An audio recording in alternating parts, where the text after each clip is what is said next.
This is Pet Life Radio. Let's talk pets. Welcome to Animal Rights on Pet Life Radio. This is your host, Tim Link, and I'm so excited you're joining us today. We have a really interesting, intriguing show. You know, we do a lot of shows talking about our wonderful dogs and our cats, and occasionally there's some birds that pop in there. But now we're going to talk about some elephants and a sanctuary and all the other critters that are being rescued. So it's going to be a fun, and exciting show. We've got author Françoise Malby-Anthony coming on talking about her latest book, The Elephants of Thula Thula. So we're super duper excited about the interview today.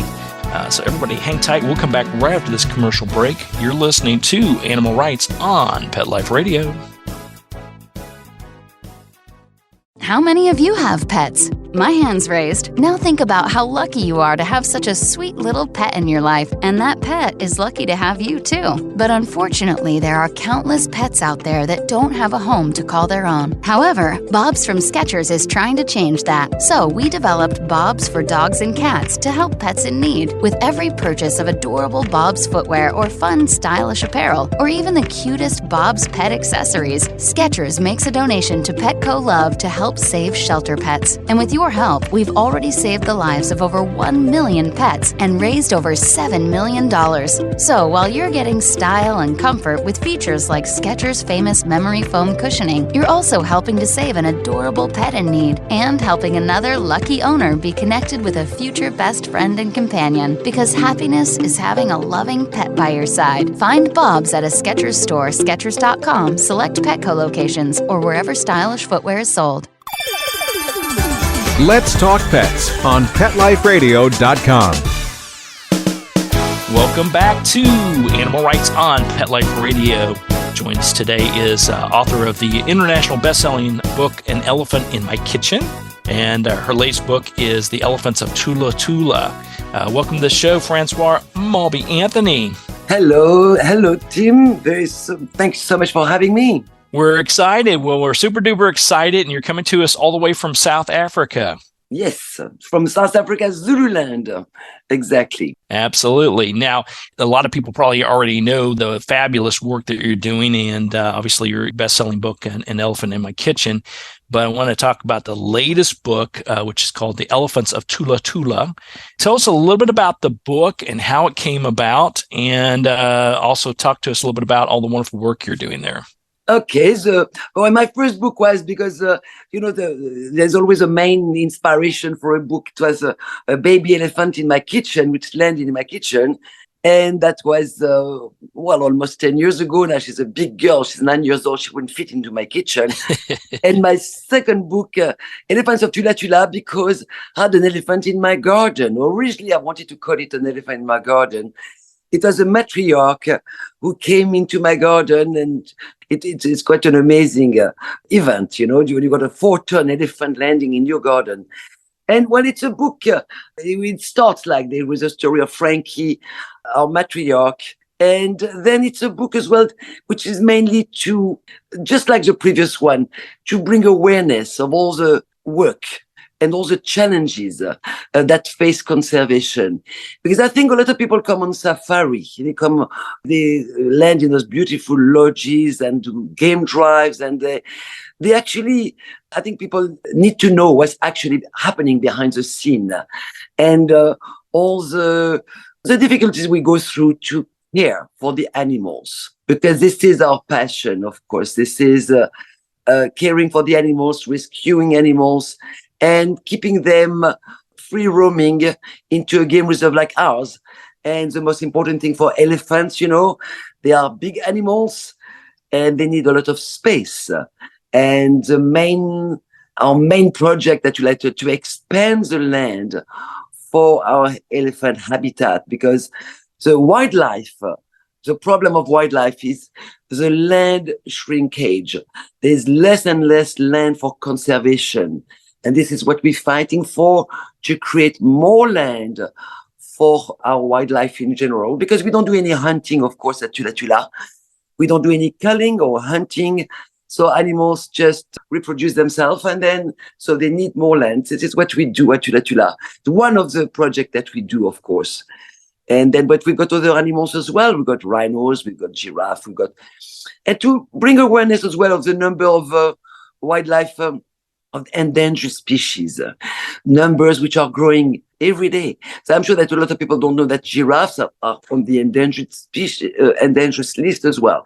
Elephants are, rhinos, of course, a lot of people know that as well. But there are so many animals, and what we do at Thula Thula is to care for them and make sure they don't get killed by poachers. I mean, we've got a very strong anti-poaching unit, and we've got a dog, actually, a working dog called Ashley, who is one of those dogs that anti-poaching unit takes on patrolling every single day. And an amazing dog is a German Shepherd, absolutely magnificent. And voila, this is what we do in a nutshell. Yeah, and it's fascinating. It sort of brings a smile to my face because when you say an elephant shows up in your garden, okay, so in the United States, a garden is a vegetable or a flower garden, a little bed or some landscaping you put around your area, your house, what have you. And I know in Europe, UK, etc., that a garden is often your yard, the backyard, the land that you're on. Now, how is that different? And I'm trying to, it's funny when I first visualized that based on what you said, it's like, I couldn't imagine an elephant even fitting in my backyard, let alone in my garden. But what's amazing that they've got 4,500 hectares to roam free and to eat and to have fun. No, she had to choose my garden. And what's amazing is that there are electric wires to stop the wildlife from coming into my little garden. And there are electric wires on the ground. And there are about 4. And an elephant that got big feet, huh? But you know what's most that shows the intelligence of these incredible animals. She just went in between those wires to get into my garden. Then when I saw she was right next to my window, and I actually have a big fright because I've got lots of dogs as well. I've got 7 dogs. And they were all going crazy because seeing an elephant in there, because that's their territory, they went a bit crazy.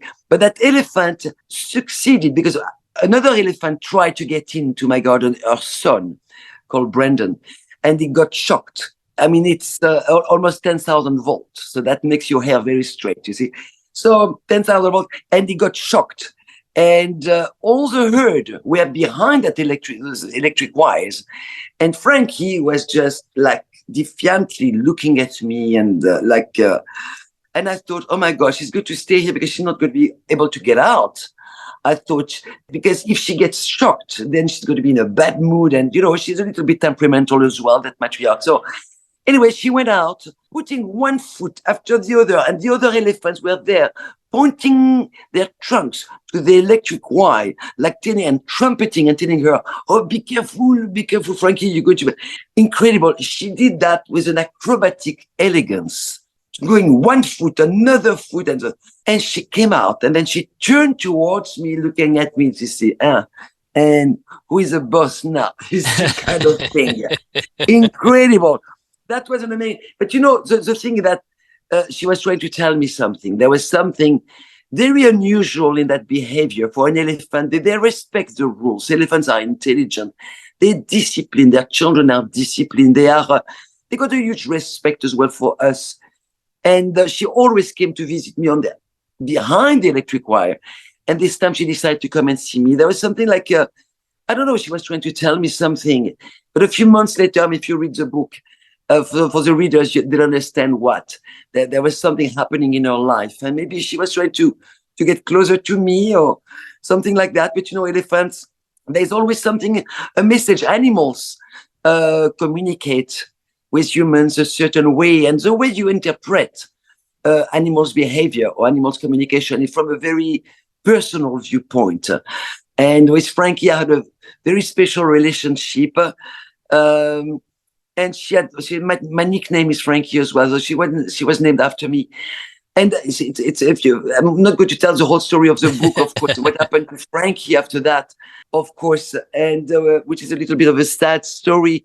It's part of the emotional roller coaster of the book, the beautiful story and then the sad story, and that's life in the bush. Life in a game reserve is not always all fun and Right. and beautiful. But anyway, so voila. So that was the story of my elephant in my garden. She ate all my flowers. Sorry, I forgot to say. She ate all my flowers. I had beautiful flowers. She ate them all. She ate all the flowers, and she delicately moved away from harm's way from the wiring, and then just turned to you and said, "Hey, look, look who's the boss now." If we ever had any doubt to begin with, but I love how I know you've been doing this a long time. The Thula Thula Game Reserve has been around since 1998. That's right. I know you've been working with the animals for quite some time, but I love how you phrase that and your connection. So I want to expand on that a little bit, because obviously I can imagine you know a lot about the animals, all types of animals, by watching them and their activities and the things they do and how they respond, the ear response, the tail flip, the various things that animals do. But you're talking about a deeper connection that you have, and being able to really listen and know that Frankie was trying to tell you a little bit more than, hey, I'm going to eat all your flowers. Yeah, no, exactly. She was trying to tell me something, and at the beginning, when it was a moment of panic, of course, and then I must say that I had a very special relationship with that elephant. She used to come and see me often. She used to bring the herd to see me. Above all, after my late husband passed away, Lawrence Anthony passed away in 2012, and you know that amazing story of the elephants who came 2 days after we found out that he passed away, because he passed away in Johannesburg, which is 600 kilometers from Thula Thula. And that amazing story, which is that the elephants all came to the house and like in a procession, like to pay their respect, like they knew something happened. They knew, because the announcement of the death of my late husband was like if a bomb had exploded on Thula Thula. They could feel the immense emotion, the emotion of everybody at Thula Thula. Everybody was crying. Everybody was desperate. Everybody was in a terrible state, like if life had stopped completely at Thula Thula. And those elephants came, and they stood around for a long time in front of my house, behind the electric wire. And they were there. But the most amazing thing is that the following year, exactly the same day, the same time, they all came back, exactly the same procession. Isn't that amazing? But it's even more amazing that the following year, exactly the same thing happened. They all came back as a procession, 5 o'clock, same day, and exactly the same procession. So, people try to explain something like that. You cannot explain it. Is it a coincidence? Knowing those elephants, knowing the relationship they had with my late husband, it's perfectly understandable. I mean, it's quite an extraordinary story. And on the 4th of March, I promise you, they're never far away from the house. Even they don't come straight to the house anymore, because now, well, there's been a change as well amongst the matriarch. There's a new matriarch now. So it's different, but they are never far away that day.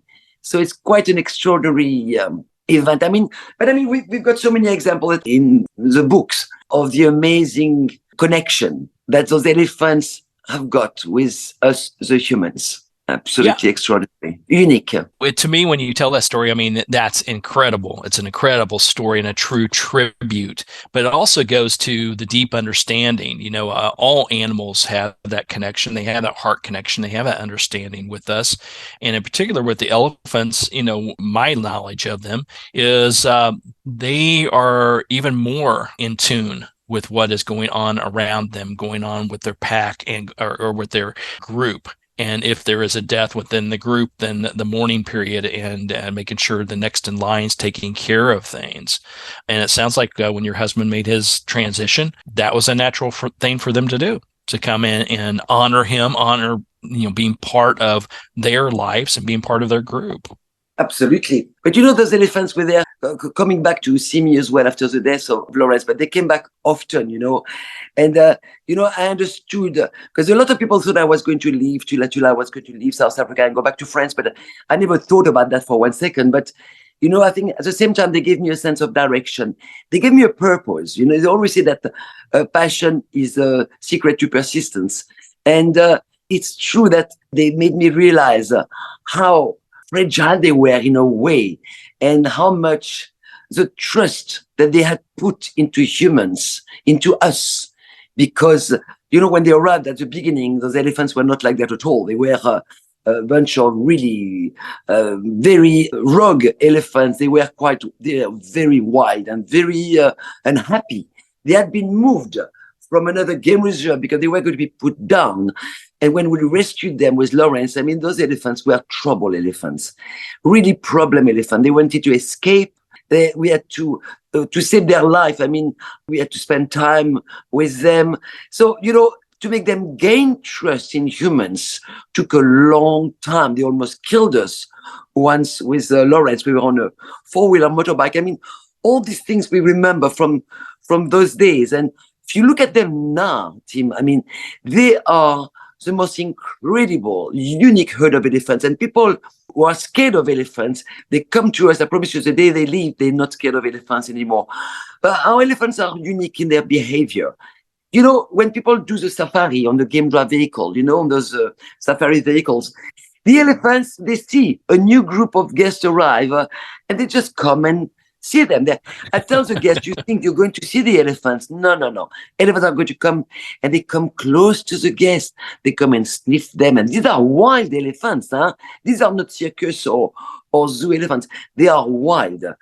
And which means you mustn't touch them. You mustn't... but they come next to you. And people just go into such an emotional state because that doesn't happen anywhere else. And they just come and check, and are you new, and blah, blah, blah. And people are, it's unique, absolutely unique. Now, the trust they've got in humans is just incredible compared to 23 years ago, I don't know, 1998, 23, 24 years ago when they arrived. Oh my God, you could not approach them. They were really wild and rogue, and we're trying to stay away from them. No, they are just, because the matriarch installed that communication to the rest of the herd, saying we saved them. They know we saved them. It's like a dog that you get from the shelter. He knows that you saved him or her. They know that. That's why they are appreciative, they are grateful, and they show it. Voila. This, in comparison, if I can use that, because all my dogs come from shelters, they all abandoned dogs, and you can see the appreciation in animals when they get rescued, and they know that the humans mean good to them. Absolutely. They understand, and I think we continue to learn more and more about the animals every single day, of all types, wild animals as well as domesticated animals, if we just slow down, stop, and listen, and be part of their world. And that sounds like what you do in this case and every single day. It's simple as that. It's exactly that. We even had, that was in my previous book, but that amazing story of that mother elephant. She pushed her baby. He was 7 days old. She pushed her baby towards the game drive vehicle, the vehicle where they were guests. There was a ranger in the vehicle.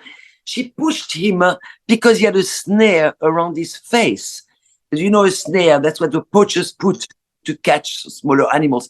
And that little baby had put his head in the wrong place, and he couldn't eat. He would have died of starvation. And that mother elephant pushed it, knowing that the ranger would make the right call, and we would call the vet, and he would be saved. And what is amazing, and we talk about appreciation and gratefulness, those elephants that evening, because I invited everyone at the lodge, the veterinarians, the rangers, to thank them, because it was a real cowboy mission, with the helicopter, the vet, to get that thing around the face of that baby elephant, who, anyway, the whole herd, I've invited all the humans at the lodge for a drink. And guess who was at the entrance of the lodge? The whole herd of elephants. Wow. And, usually, because, elephants don't like helicopter, it means capture, it means a lot of things for them. And that evening, so normally, a normal herd of elephants, they would have escaped, and they would have gone into the forest, because we've got a lot of diversity of landscape at Thula Thula, and they would have gone very far away, not to see humans again. And on the contrary, they all came, and to do what? To say thank you. That's for sure.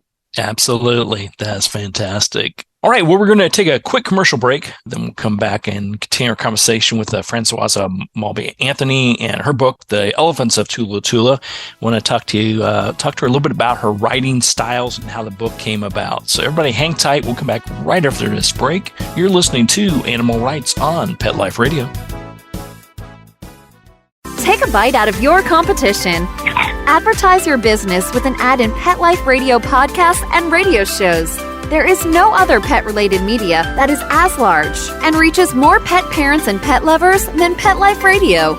With over 7 million monthly listeners, Pet Life Radio podcasts are available on all major podcast platforms, and our live radio stream goes out to over 250 million subscribers on iHeartRadio, Odyssey, TuneIn, Stitcher, and other streaming apps. For more information on how you can advertise on the #1 pet podcast and radio network, visit PetLifeRadio.com/advertise today.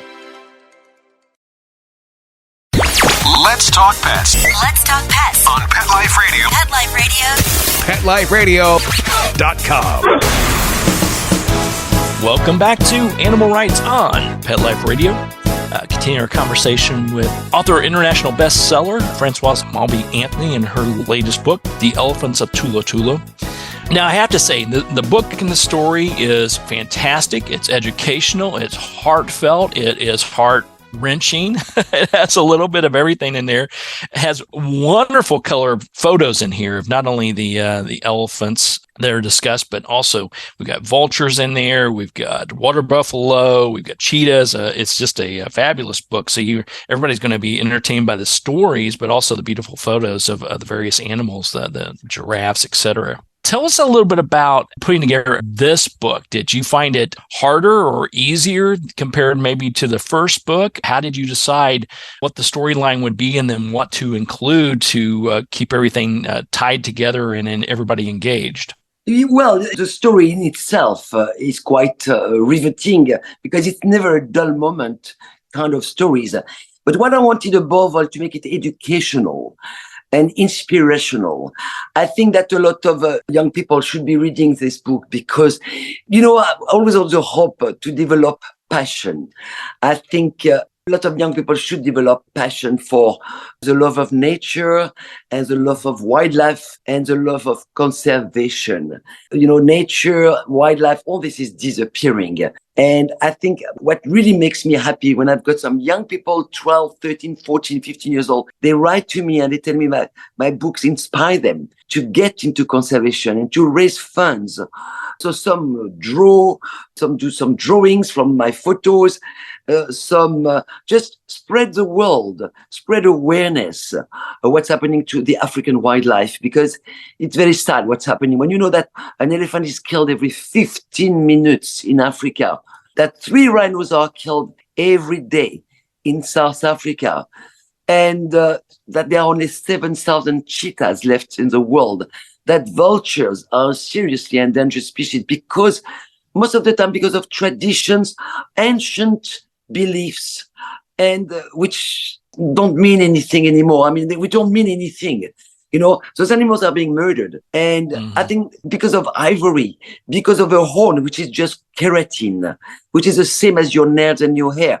I think it's just to bring awareness and to inspire passion about wildlife and help because in 20 years' time, if it carries on like that, there won't be any more in Africa. If you work it out, how many rhinos there are left in Africa and at what speed they get poached by very organized crime that we fight every day. My rhinos are followed 24 hours a day by my anti-poaching unit. The cost of things like that. I mean, the protection that we have to, it's one of our biggest expense actually, is anti-poaching and the protection of our wildlife, because there are people with no heart. I must say that poverty is one of the reasons as well that some people do poaching. But, our reason to carry on is to protect those animals. All of them, because they're all endangered. They're all on the endangered list. And if you think with a bit of vision, 20 years time, 25 years, what's going to be left if people don't help and don't do something about it? Absolutely. And people can do things at the smallest level. They can get involved heavily into it, or even the smallest things the awareness and getting the message out and getting in front of the right people to help with the cause. I would imagine it doesn't have to be a grandiose gesture. It could be the smallest things just to educate yourself and get involved. That's it, and fall in love with the animals. I think this is the purpose of my book as well. People must fall in love because, if you think about it, all my elephants, I've got names. My hippos, I've got names. So Romeo and Juliet. My rhinos all got names as well. And, it makes them humans, almost humans. When you look at the story of my rhinos and the love triangle, and it's like a soap opera. And, it belongs, and my elephants as well, when you see them interacting, they're just so much like humans. And like, I think someone said, they're so much like humans, just a little bit better. So it's just exactly. To learn to become more like animals. Voila. That's right. That's right. Yeah. Live an elephant's life, I think we'd be much better society. That's for sure. They should run the planet. They should run. I agree. I vote for that. Let's get it done. Well, the book does a fabulous job of that. Like I said, it's very entertaining. It's very educational, and it has all the elements of a fantastic book. And I want everyone to pick up a copy of The Elephants of Thula Thula. Read through it, get involved, get the message out, support the cause, enjoy the book thoroughly, and enjoy the photos as well. It's just brilliantly put together. So congratulations on a success in this. Thank you so much. Yeah, where can people find out more about you and the reserve, and how can they get involved? We've got a good website. I mean, we're just busy redoing the website. The new one will be out next week. But in the meantime, there's the present website. You've got a whole page about our conservation work. And it's very simple. It's thulathula.com. thula.com. In one word, Thula Thula. And so they can have a look to the work we do in conservation for land expansion and rhino protection or wildlife protection in general. We've got a volunteers academy as well, which is extremely popular, which is actually a very affordable way as well to come and help with conservation. So they can find all this on our website. What else have we got? We've got a whole program of adoption. We created that during COVID, actually, to survive, because, during COVID, it was very tough times because a game reserve is not a place that you can just lock up and go. You've got to keep protect the animals. The bills keep coming in. So I started that adoption program of elephants, of rhinos. I even put my giraffe, hippos, even my dogs, and even my game rangers. I put all that for adoption. But now we just kept a rhino and the elephants. You got all their names, a little bit of their story. So people adopting an elephant or a rhino, they will receive a certificate of adoption with a whole story about this animal, where it comes from, how old he was when we got him, and so on. And so these are ways to help as well. And you've got a photo of each one of our elephants and rhinos, and the one that you like the stories the most is the one that people can adopt. Very good. All right. Well, everybody visit the site, thulathula.com. We'll post that on our site as well. And obviously, everybody, the book's available worldwide. So everybody pick up a copy of The Elephants of Thula Thula by Françoise Malby-Anthony. It was such a pleasure talking to you today. I applaud you for everything you're doing, and you've been doing it for so long. We're going to do our best to get the message out and support you. And big kudos once again on another fabulous book. Thank you so much, Jim. It was a pleasure to talk to you. Very good. All right. Well, we're coming to the end of the show today. I want to thank everyone for listening to Animal Rights on Pet Life Radio. I want to thank the producers and sponsors for making this show possible. If you want to find out more about our great entertainment and our other wonderful shows, or if you want to drop me a line, you can do so by visiting PetLifeRadio.com. And we'll be glad to answer your questions, entertain your comments, and bring on the people you want to hear from most. And you can listen to all the wonderful shows while you're there. It's at PetLifeRadio.com. So until next time, write a great story about the animals in your life, and who knows, you may be the next guest on Animal Rights on Pet Life Radio. Have a great day. Let's Talk Pets, every week on demand, only on PetLifeRadio.com.